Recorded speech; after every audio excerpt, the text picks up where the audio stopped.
Jeshi la Polisi mkoa wa Mbeya limewakamata na linaendelea kuwashikilia watuhumiwa wanne kwa tuhuma za kukutwa wakipanga na kuhamasisha watu kufanya vurugu na uhalifu mwingine katika maeneo mbalimbali jijini Mbeya.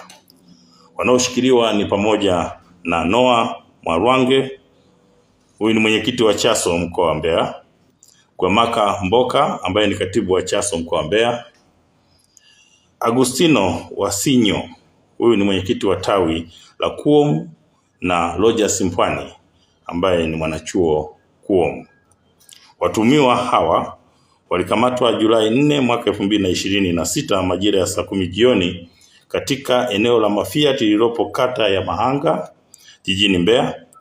Kwa hiyo ushahidi unakamilishwa ili hatua nyingine za kisheria zifuatwe dhidi yao. Kwa hiyo Jeshi la Polisi mkoa wa Mbeya linaendelea kutoa wito kwa baadhi ya wananchi kuacha kujiingiza katika vitendo vya kupanga na kuhamasisha uhalifu katika jiji la Mbeya, kwani hatua kali kwa mujibu wa sheria zitachukuliwa dhidi yao.